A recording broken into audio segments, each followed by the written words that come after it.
Yeah. Ready. Are they both rolling? Yes. Yeah, action? Yeah.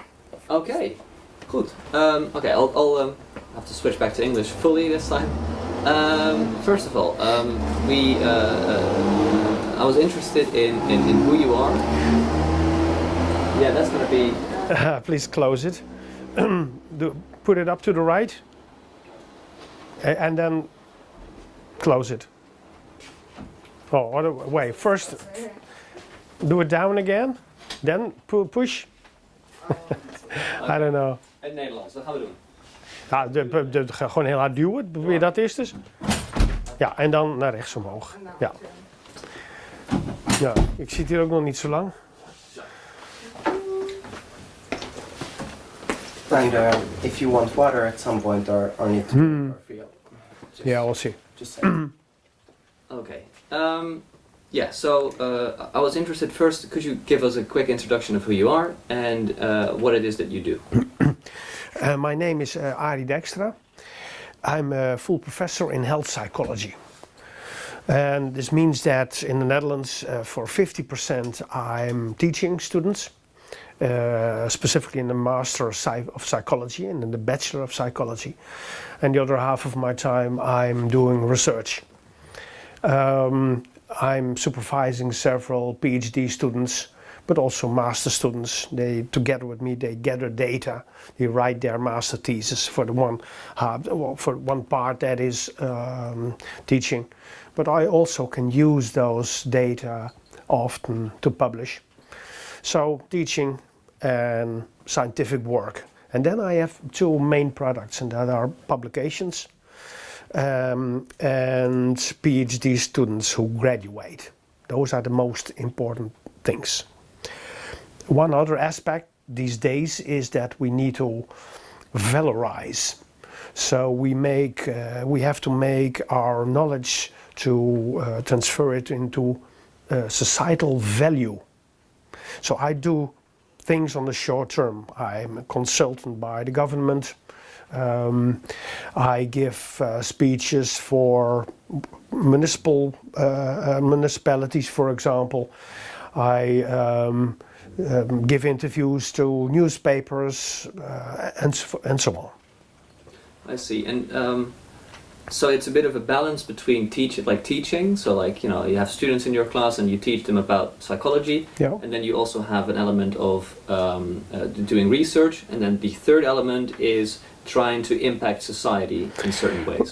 Yeah, but impact society we do all the time. So we impact society through students, yeah, because they learn from our lectures, from the literature I've chosen. So I influence them, and this impacts society. My research impacts society through the knowledge I gather. You know, the knowledge I get is from health psychology. It has practical value. So it will be published in textbooks, for example, first in international journals, and then colleagues will use it. So that's also a way how I make it of value and give it back to society. And the last part, that's more direct. That's more the short-term thing. The other cycles are more long-term cycles of my contribution to society, but they're always there. Each day I'm working on making value for society, but this is the short-term thing. Yeah. I see. Okay, so and you mentioned health. Could you crystallize that a bit more for me? So just for me to understand it fully. Health in what way? Are we talking like mental health, or how are we? Physical health. It's health psychology. That's different from clinical psychology. Health psychology concerns all psychological processes that are direct or indirect causes or effects of physical illness or health. Yeah, so to make it, well, that's, as you hear, that's the official definition. To make it more concrete, healthy people, they can behave in such a way that they endanger themselves. Yeah, and this behavior is, well, it's all psychology. People who smoke, who drink too much in the weekend, so much that they have to puke, eat too many pizzas, drive too fast, all those things. So those are healthy people, and then the question is, how come that people endanger themselves while they know that smoking or marijuana use is not healthy, for example, for your lungs? Why do they do this? And how can we influence them to change this when we want to? That's in healthy people. The other side is in sick people, in patients. So, most of us get ill somewhere in their lives. Among youngsters, the chronic disease percentage of youngsters with chronic diseases is low, 10%, 20%. My age, I'm 56. The percentage in my age is about 60%. So many of my older colleagues, I know they have chronic diseases. Sometimes not very serious, but sometimes rather serious. When you have this illness, you have to cope with it. You have to live with it. You have to adapt yourself to the illness, to still maintain your most important goals, like work and socialize and maybe sport. You have to adapt yourself. And that's coping with illness, adjustment to illness. Yeah, that's and both, as I said, in both fields, it's important, and that's psychology, that we can help people. And we do help people through influence people. So, and that's my expertise. My expertise lies in behavior change. So I describe and measure how behavior changes from one state to another through transitional states, and I try to come up with innovative ideas to change this process, to influence this process, mostly to speed it up. Just a second, could you put the small thing that you have there, could you put your back pocket, the microphone? Sorry, Yeah. This one? Yeah, to your back pocket, thank you. I better put it on the ground, Yeah. I'm afraid, because, yeah. Yeah, better. That works. Okay. So it's primarily focused on if I dare be so rude to summarize it that briefly, but essentially what it boils down to is how do we get healthy people to or how you're trying to figure out why do healthy people do things that are clearly bad for their health, and how do we change their attitudes towards their health in such a way that they continue living healthy and prosperous lives. Mm-hmm. And on the other hand, you also think of people that are already dealing with a physical illness of some sort, and in what ways you can impact them and their mindset in order for them to live healthy, prosperous lives. Something like that? Exactly, to live as healthy and prosperous life as possible with the illness, or I see. Yeah. So, we're making a documentary right now about different political movements and activists on both the right wing and the left wing. I'm just trying to patch on where we have some overlap as it relates to your research and your knowledge, and to what we're making the documentary about.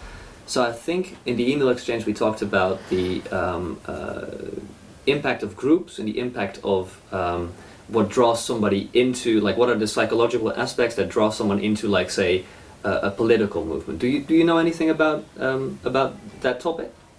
No. No, as I said in the email, I'm the expert in individual change, what individuals do, not in the group change, not in group process. My colleagues here, they are in identity, in how groups communicate with each other, how they merge, how they identify themselves, social identity things and so on. That's not my, what I could tell is just the basic psychological things, but for the expert view, you should go to them. Yeah. No, okay, well then we'll dive into the individual bit. That's just as valuable to us. That was just my mistake. I got them mixed up. No. Okay, so then we'll talk about the individual. What causes an individual to feel attracted to join, for instance, an activist group? All behavior is caused by rewards and punishments. Always. Every behavior. So when somebody chooses to become an activist, we must assume that this person expects benefits from this.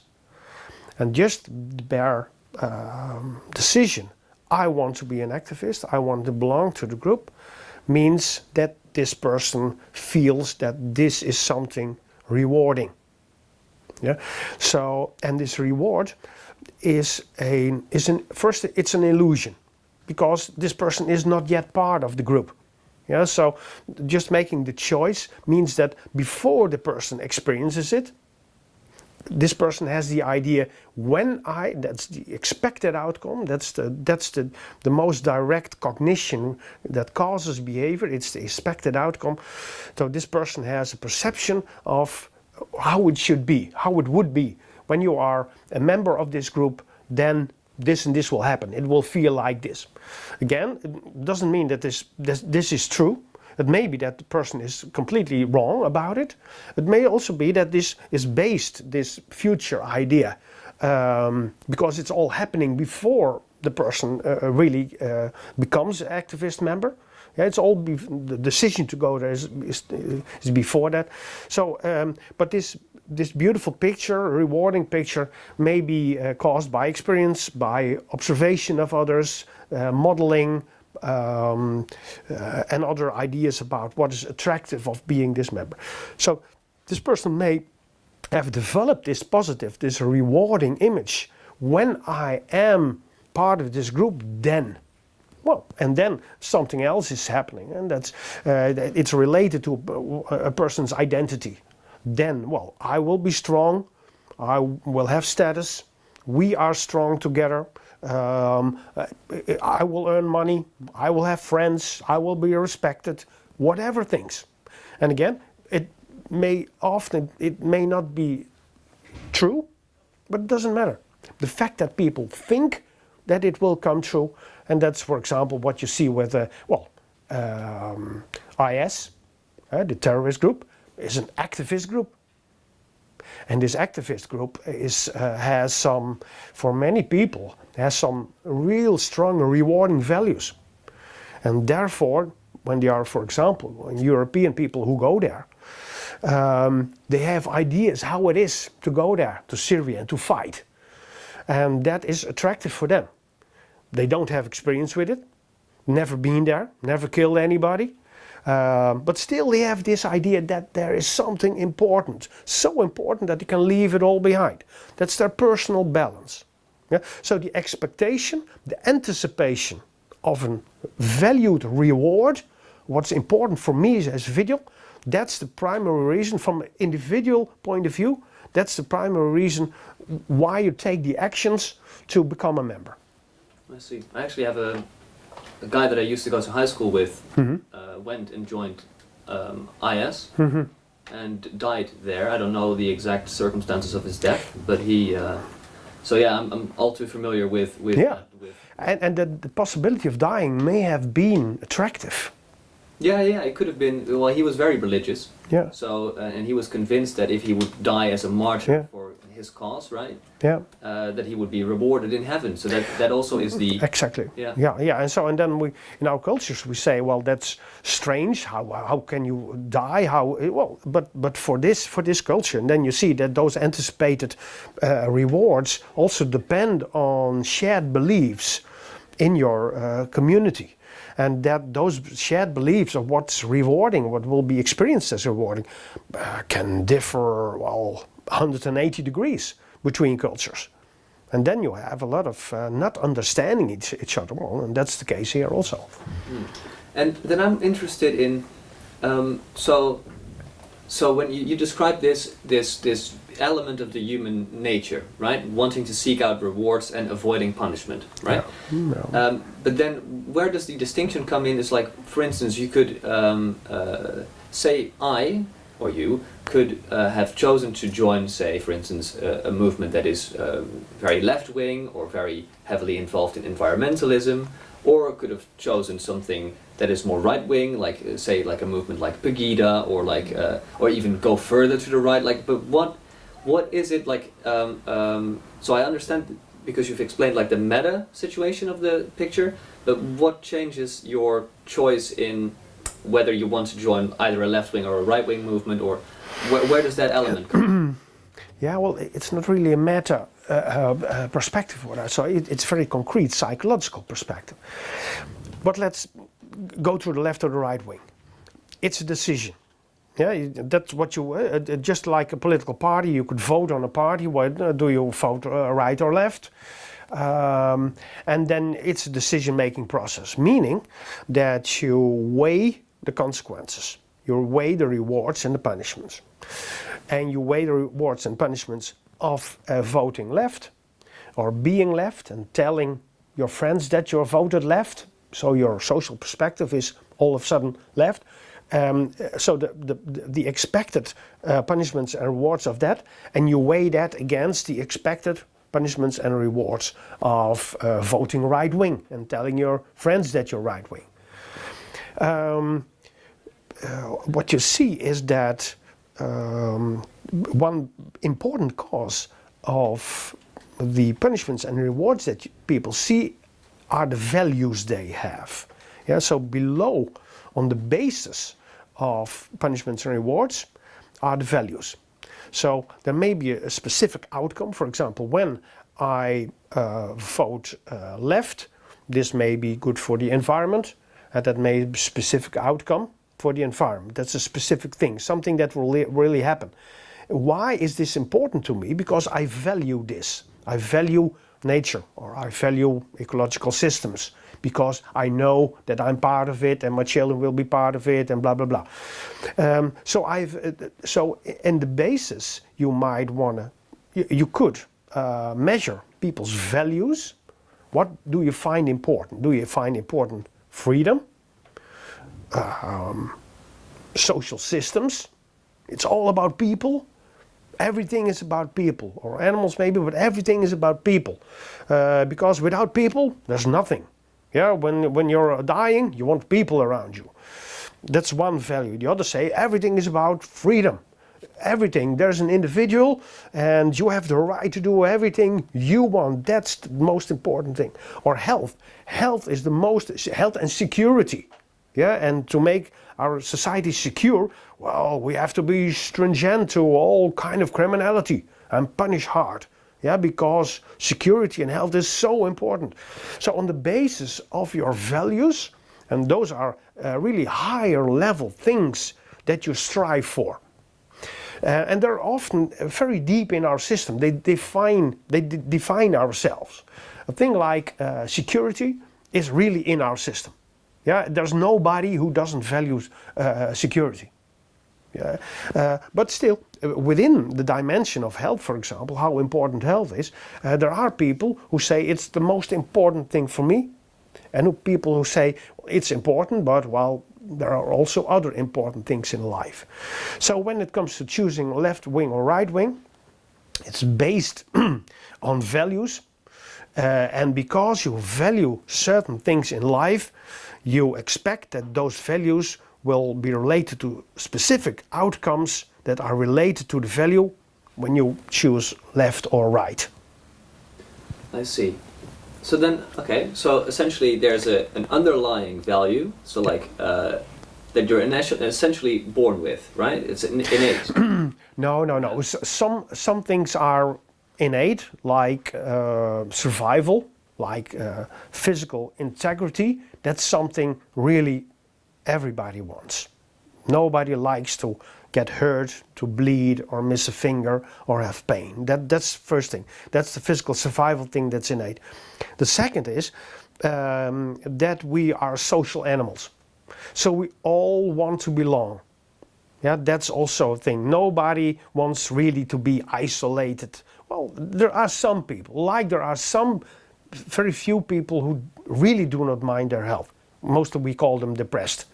Yeah, and when people do not value at all social systems. Oh, we call them lonely, or they're weird, or something like that. And the third one is that we all need to feel good about ourselves. So we have a physical thing, a physical integrity is important for everybody. Psychological integrity and social integrity, belonging. So those are, you might say, those are the three most important innate things. But on top of that, we learn a lot of things, and we experience that some outcomes better fit our characteristics. And then we build those values. It may be that when the children are raised and their father always shows what's important, well, that they also find this important. And that when they're at dinner in their family, they talk about it and they learn this is important. And they don't talk about other things that are not important, so they don't even know. So it's also not interesting. So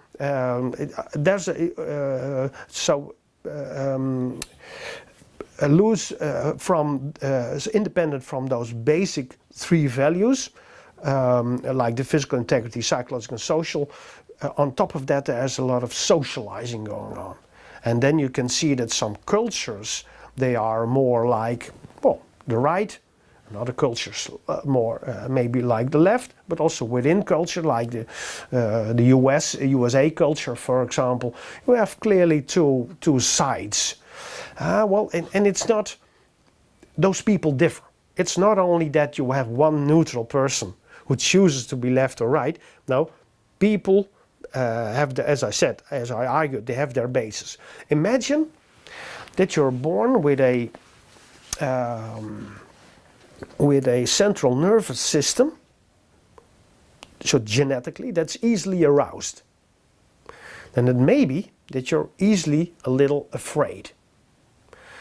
When you're from a childhood on are a little afraid, you learn how to cope with this, but you're still afraid.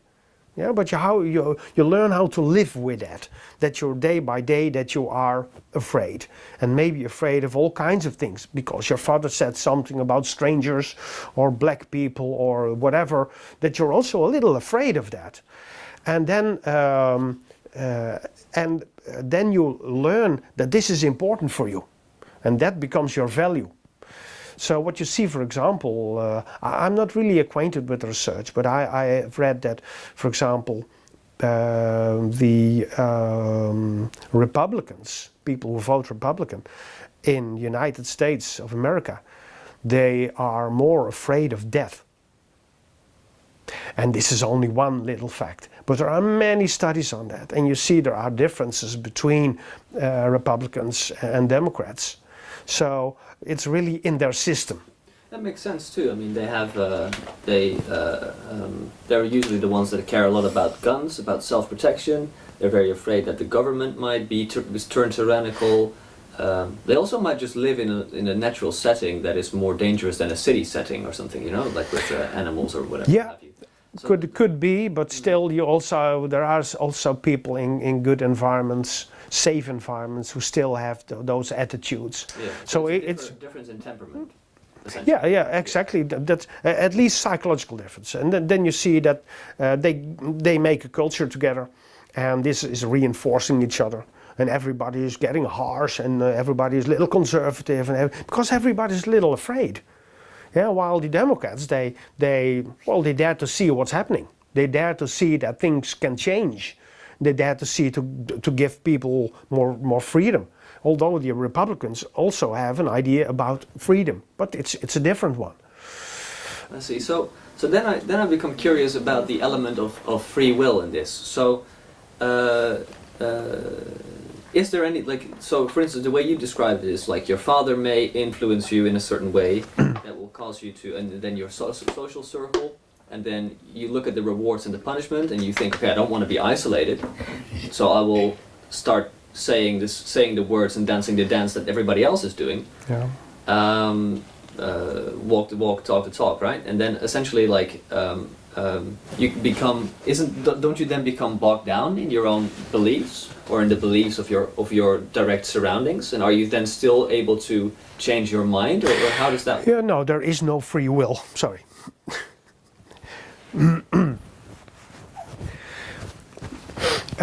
People are stuck to their rewards and the punishments they see. When they do see here a reward and a low punishment, they will choose this. And when they see it there, they will choose that. That's simple. They don't choose. People cannot choose.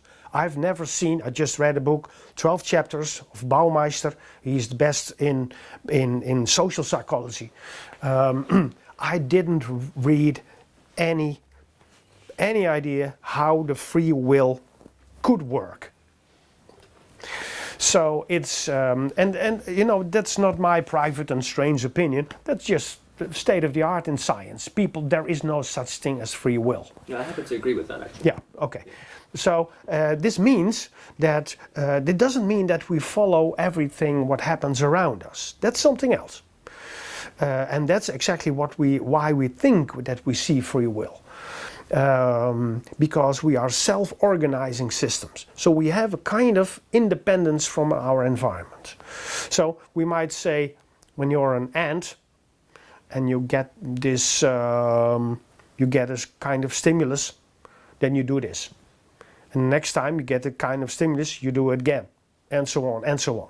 But that's not necessarily the case in people.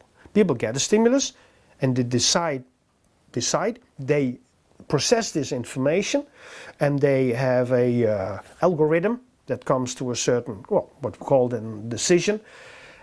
But this may be different from the influence of the environment. Yeah, so they may define themselves, their behavior independent, partly independent from their environment. And that's what we, in systems theories, we call that self-organization. So a system has goals and tries to fulfill those goals in a changing environment, not necessarily always following the environment, but being flexible with the environment, still keeping close to their own goals. And that's a self-organizing thing. So there is something, well, free about the individual. In that it's not completely governed or determined by the environment, social environment or physical environment. On the other hand, people have their own perceptions of what others want. So it's not so much what happens in the environment, but it's much more what people perceive what happens in the environment, what people think what happens in the environment. And then they are stuck to what they see, the rewards they see themselves, and the punishments they see themselves. Okay, but then I'm interested in, so if you look at it through the lens of rewards and punishments, why do then some certain people, and I must say it's not the most common situation, but say for instance there are examples, a good example would be, for instance, there's this man, he's called Majid Nawaz. I don't know if you've heard about him. Well, essentially what he used to be, he was a former extremist, so he used to be very much involved with Islamism, and he served a jail sentence in Egypt, and he was like, that was his whole social circle. His wife was part of that same mindset, his children were, that was him, completely.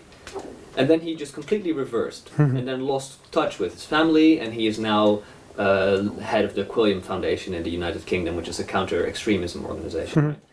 Right? That has come at a tremendous social cost, which, if you look at it from rewards and punishment, it's a definite punishment in a sense. And I just mentioned it's a random example, but so why do some people choose the punishment over the reward? They never do. People never choose punishment over reward. There's always some sort of reward element. Exactly. There's always, for example, often what you see, I hear sometimes people about smokers. Smokers, they have death wish. No, of course not. That's a side effect, you know. They want to smoke. They want the rewarding experience of smoking. And the death is a side effect of that. So it's not why they. So that's just an let's say a flaw in the observation of the person. You see something very clear and you say that's strange, so that must be the reason. I don't understand it. That's strange. Now, when you see somebody do anything, it must be motivated. Yeah? Imagine that we threaten a person and this person does under threat something. Yeah, because I threaten the person, this person says, I don't want to do it, all right, I know I do it because you threaten me. Well, then, of course, the person had a reason to not get punished by me. So that's a good reason, that's a reward to keep off the punishment. I see. So there's no situation where a person voluntarily chooses the most, like the punishment, without a reward. No, there's always a reward that is more important. Yeah, yeah, it's absolutely against everything in evolution. You might say, you might also ask, so it's not possible to have a human without oxygen in the air? No, exactly. That's the law. Those are the physical laws. And the psychological law is that nobody will do something to get a punishment.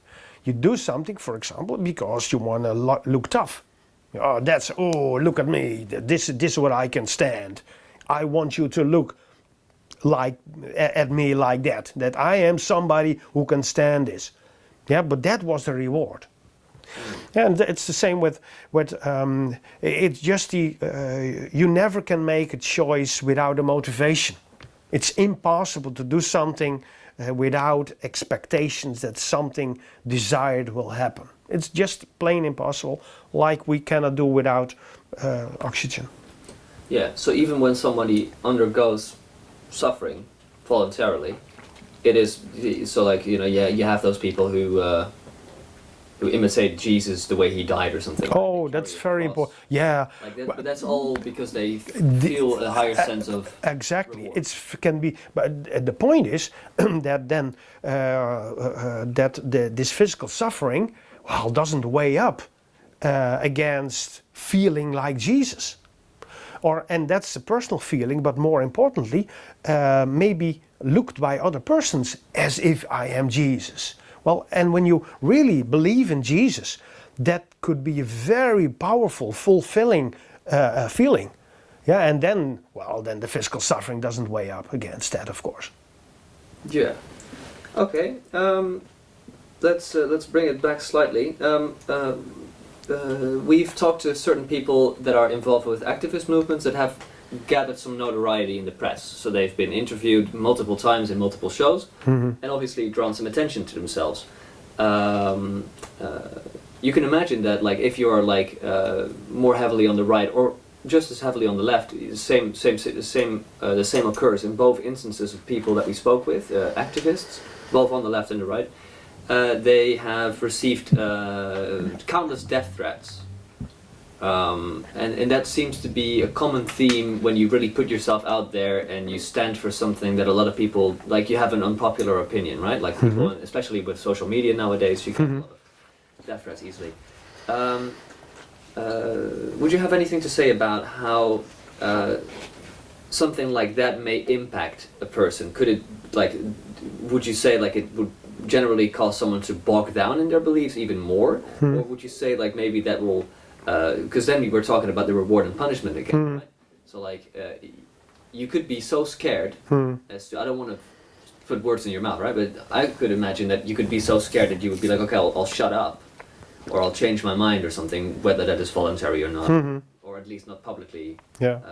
Well, you know, inherent to being threatened is that it's a punishment.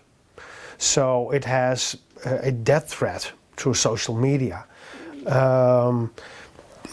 You don't know whether it's true, whether it's realistic that this person really will come to you. But when there's only a little chance that it will, and we have some examples in the past that people are beaten up, or even famous politicians are murdered. So it's not impossible. Then you have although it's a small chance, it's a punishment. So in principle, it has the power to inhibit people what they do. Yeah, that's the power of it. Then of course there are several ways to, well, not get scared and not being too much influenced by it. But then you need other rewards. Then first of all, you might downgrade the chance that something really will happen. And when they come to get me, I will fight back. Yeah, that's the so really the chance that you will really suffer. Well, that you might just psychologically make that very small. You can guard yourself also and say, well, I'm just going to keep on saying because but now I'm really guarded and I feel safe relatively. So you can take measurements. You might also say, well, how do you call it? A martyr? You say, well, right, well, maybe when something happened, but when it happens, well, I will be famous. Then, you know, I'm the victim. And that's also even an important thing for my case. So you might have different angles, but of course, the punishment, the threat, potential punishment, so it really has inhibiting power. And it's meant, of course, to inhibit. And it works. I think it works. I see. Could you, because the two terms, cognitive dissonance and confirmation bias, could you perhaps define those for me? You're familiar with it, right? Yeah, cognitive dissonance is a very complex thing. It has been studied until madness in very, very little detail, while it has, well, let's say 20 years ago, it has been overruled by a complete other theory, self-affirmation theory. So what I can tell you is a little textbook. Self-affirmation theory, what is that?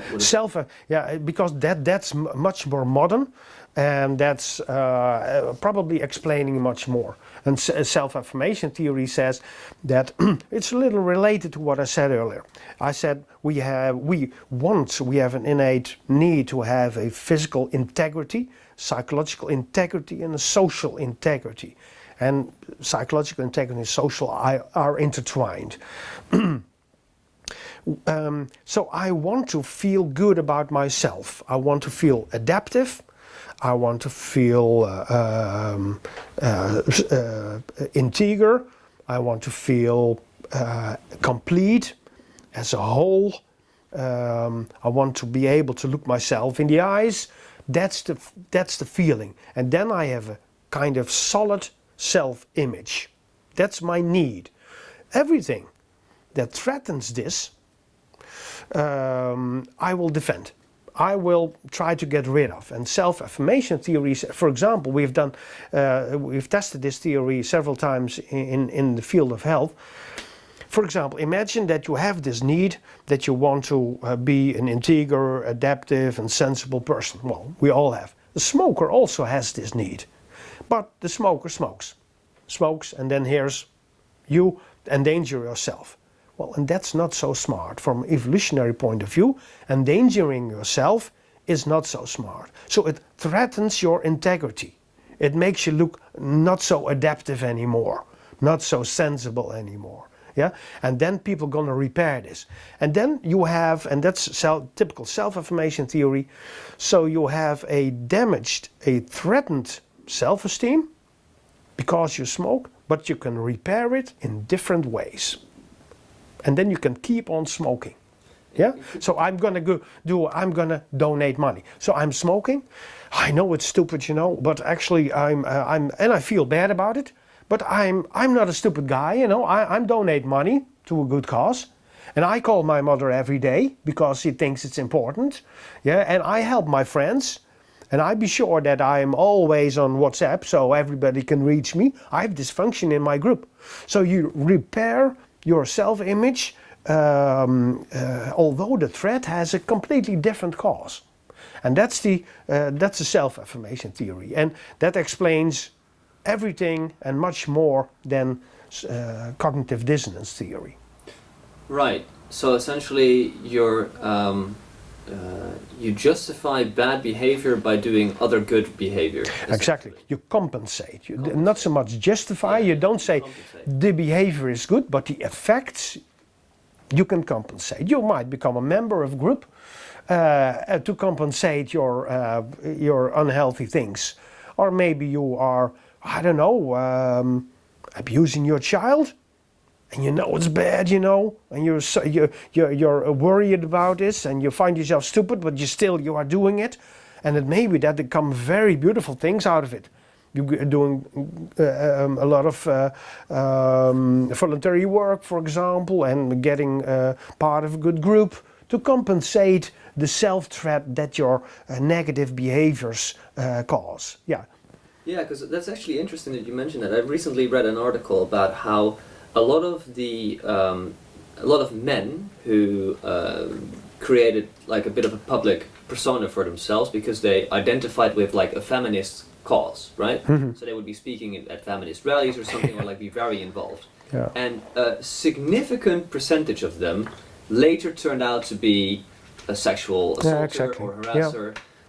Similar cases are with Christian ministers who, or priests that are really vehemently against homosexuality, then turn out to be abusing their boys, etc. Yeah. So, because and that's a sign that those people, they knew what they were doing, they knew it was wrong, because they felt that it was wrong, but they repaired this wrongness.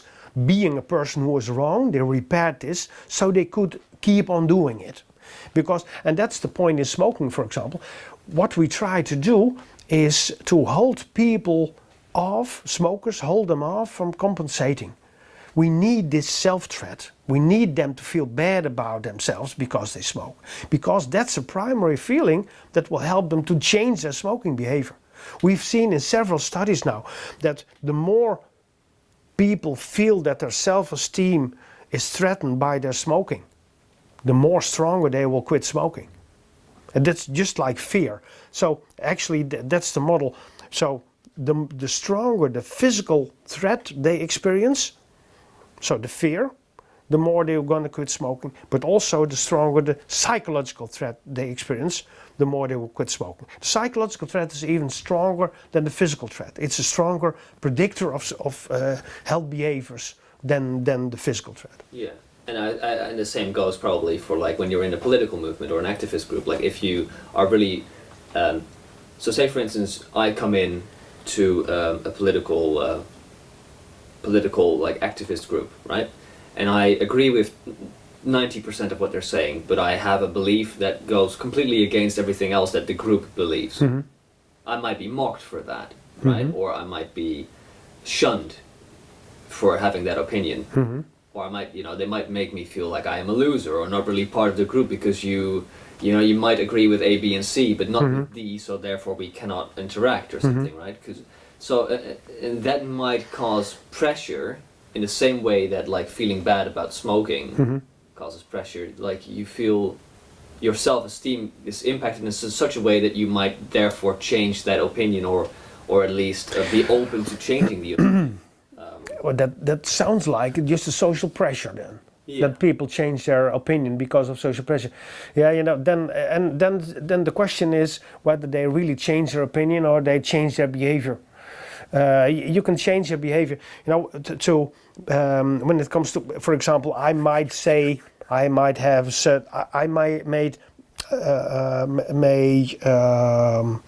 talk about a certain opinion, and talking and then is the behavior. It doesn't say that this is really what I feel, but it's behavior, but I can talk. But I can have different motives for that. So I can have intrinsic motivation that I care for the environment. And I really feel it. But also I can feel pressured.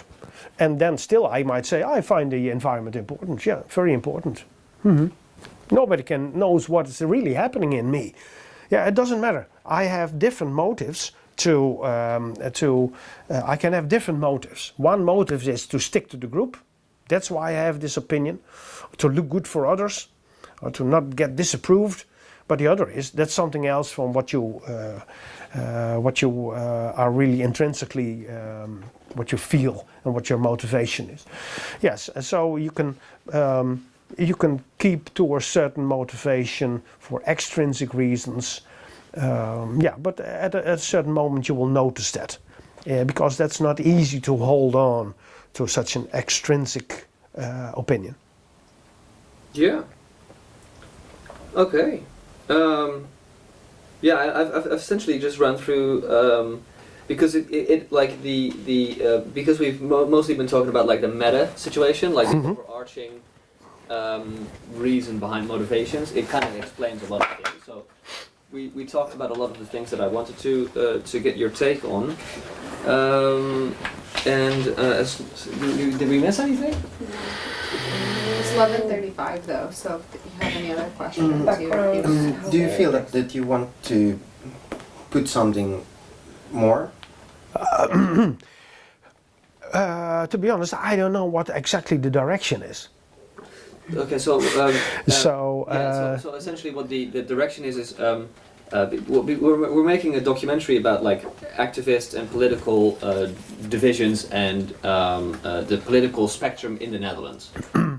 And then we go out there and we try to find out why do these people feel attracted to become part of such a movement. And then we have experts, mostly psychologists, talk about what are the, not just psychologists, also like historians and stuff like that, who could give us a bit more context about the situation. So for instance, a political historian might tell us about how did the PVV start or how did D66 start. Whereas what we'd like you to do is, you said like, okay, I don't know much about the collective, I know more about the individual. Yeah. So we felt it was interesting to get your take on what causes an individual to feel like they want to belong to a movement, and what causes them to get bogged down, what are the effects of death threats, etc., etc. Maybe something about backgrounds, how your background affects to you, or like it probably goes back to the punishment and rewards. Yeah, because it's quite a good lens to view things through, because it makes complete sense. So that's the direction. So if you have anything you feel like you've left unsaid. Now, what I see in communication between different groups is that they often have a kind of quarrel, and then we talk about this is freedom of freedom of speech. Freedom of speech, exactly. So so there's a debate on freedom of speech, and often you see that groups or people, they are angry at each other, and often it seems as if it's a completely gray area in which you can do everything, and you can say, well, you can do this, and others can say, well, you can't do this.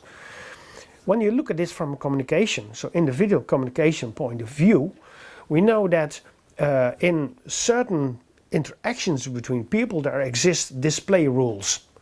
Those are the prescriptions and the descriptions what would happen. For example, now it's an interview, you have a role, I have a role, we have expectations, for example. You do not expect me to stand on my chair or to fart or to curse or something, because I'm getting interviewed. And also I expect you to take notice and to listen to what I'm saying and so on. So those are expectations. So what you get mad when people violate those expectations. So what you see in different groups, and often I don't understand what really happens then. What I see is that people violate the display rules. While one group says, well, this is now you are offending me, and when people say you are offending me, this means that the interaction was outside of the display rules. They violated something, and then it feels like I was offended. So when it comes to the freedom of speech, it's actually the debate of how broad it should be, this freedom, how big it should be, lies on how narrow the display rules you want to have. So you can have very broad display rules, and then everybody can say everything, always, in what kind of thing. Whether it offends people or not, whether you make angry, it doesn't matter. You never violate anything. Well, that's the complete thing. The other is that we have our normal social interactions. They can only exist because we have expectations. We have narrowed down all the possibilities. You could lie down, you could piss here, you could shout, you could do everything, but you don't do that. And so you stick to the expectations. So when you get outside of that, then you get problems. And that's often what you see between groups, that you have different display rules. One says, well, this is the bandwidth you can use, and the other says, no, this is the bandwidth that we want to use. And so that's what strikes me, that when there's a lot of angry people, when they talk to each other, they do not in any way look at what are your display rules. And they also don't mind whether they are effective anymore. Because when you violate those display rules of groups, of cultures, then you most probably are not effective anymore. They don't listen to you. They don't take you serious anymore. They don't want to do what you say them to do. So you have only a chance to do that when you stick within the display rules. Yeah, but then it looks like groups are not interested in each other's display rules. They are actually, that's what I say. They seem also not to be interested in being effective. They just seem interested in saying what they want to say, whether it's effective or not. Yeah, so when you see those quarrels between groups, they mostly are very unhandy and unprofessional, in that they are not based on rules of effectiveness, but and effective is what you do together, but on the rules of what you want to say and profiling yourself. Yeah. Okay, that's actually a good way to look at it. So what you're saying essentially is you have the playbook, or the rules of discourse can be as broad and as narrow, and within the culture there's kind of like a debate as how big or how broad or how narrow that should be. There's people that are hypersensitive. They say you cannot say this about this. And they even, there's a new term that's being introduced in universities nowadays, which is called microaggressions. So essentially what they're doing is like they're narrowing it even down. So like even things that might unintentionally cause someone offense need to be banned and need to be laid to bear, and everybody should refrain from using certain words or certain... And you can... And it's endless, because you can narrow it down to the point where nobody can say anything, or even exactly. Like, for instance, there was a big thing at Evergreen University recently where a professor was seen talking to students with a lot of hand gestures, which was perceived as a microaggression, because it was it displayed a sense of like, I know what I'm talking about, and so they scolded the professor and told him to keep his hands. Well, but that seems like a collectivist thing then. Because in individualism, I think in collectivism you have a kind of don't look at me, I'm not different from you, we are all together, we're the same, because we need each other so much. So I don't say, for example, in a collectivist culture, I don't say, well, my opinion is this and this, because then I'm maybe different from the group. In individualist societies we do. But now we see that also in individualist societies there are display rules, of course. And when it comes to, for example, hashtag #MeToo, you have to now be very careful. I think it's temporary.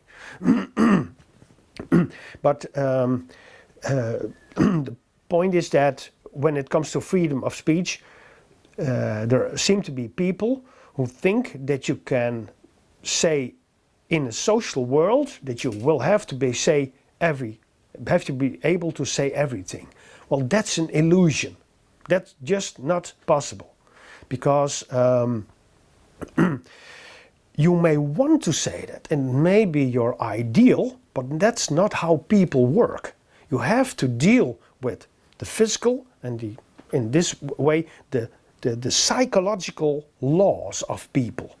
And one of the psychological laws is that people can get offended, and that they then get angry or depressed or whatever. They have an emotional reaction. That's a psychological law. It's not reasonable to say, I can shout you, I can really offend you, I can say you're nothing, maybe years long, and that I don't expect this does something with you. That would be the same as I'm gonna make an airplane without wings. Well, that doesn't work, It's a physical reality. And here we have a psychological reality. So when you want to be effective, you better take into account this psychological reality. Yeah. So it's an illusion to have really freedom of speech. It's an illusion. It's ineffective. Unless, of course, you change it at the governmental level. So you put a law in place that, like, whatever somebody says, even though it's way outside of the normal, like the social rule of discourse, right? At least you will not be punished by the law. That doesn't say that it doesn't have social implications, right? No, but that's an interesting argument, because the argument of the law only comes in when people, when they want to don't take the social rules seriously. Well, then they get it back up and they say, well, it's allowed by law. Yeah, and to say, well, I can do this. Okay. Yeah, because for instance, like in the Netherlands, Holocaust denialism is illegal. So if you stand on the pedestal here on the Grote Markt and shout the Holocaust never happened or something, and you are like trying to convince people that that is what you actually believe, that is punishable in the Dutch courts. In America, they have the First Amendment, which means that they have absolute freedom of speech, right? So they can say whatever they want. And I don't really know where I'm going with this, but essentially, yeah. So there are different. But then again, in America, it seems, at least it seems that like the rules of discourse are narrowing down more than in Europe, even though there are more restrictions in Europe. So that is also. Yeah. America is very strange. From our perspective, it's very hypocrite, and it's very. No, the Dutch is often painfully honest and straightforward, but we also have to learn to live with that. So we need some regulations to live with this honesty. I'm an individualist, I'm a Dutch, so I find this very very fine culture here. No, but that's you can have different opinions on that. That's possible on freedom of speech, but I say as a scientist, knowing how people work, that the psychological laws, that's what you should take into account. And your ideal may be that a human can fly when he does like this, but that's not going to happen. Your ideal may be that freedom of speech, that's really it. Oh yeah, all right, there are consequences. Yeah, and about the thing about effectiveness that you mentioned, just to close it off, the effectiveness thing, maybe they don't want to be effective, maybe it's just a tribal battle, and they don't actually intend. We talked about like the different groups and different points of view, right? So like maybe you don't want to change their mind. Exactly. You just want to show to your guys like, hey, I'm attacking the other guys. Yeah, and that's very important to acknowledge that this group doesn't want really that the environment is better. No, they want to feel good in their group. And that, of course, is a very, as I said, it's a basic law, and people of social identity can tell you much more about it. It's a basic law that we want to belong. It's not something that we learn or something. No, it's really very important to us. So we do many things. All people have this need. And in the Netherlands, we had in the past, we had the zuilen, which were different church communities. We had, and then gave a very clear identity. Now, in individualizing society, that's different. But now you have different ways of building your social identity. And when there are refugees, well, you have all of a sudden a way to say they and us and they, and you have another way to profile yourself. And this profiling can be, this building your self-identity can have very powerful things. People do a lot of efforts to work in groups and do good things so that people look at them positively. But it has also maybe even more negative effects, like discriminating people and putting groups against each other and so on. Yeah. Okay, that was perfect. Yeah, that really cleared up a lot of things, and we can really use what we just talked about.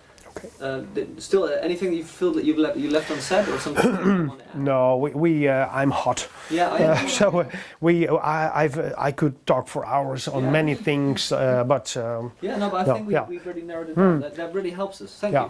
Yeah. Thank you. Okay. Okay. Goed gesprek, hè? Ja, Heel mooi. lekker. In the door. Absolutely. Whew. Thank you.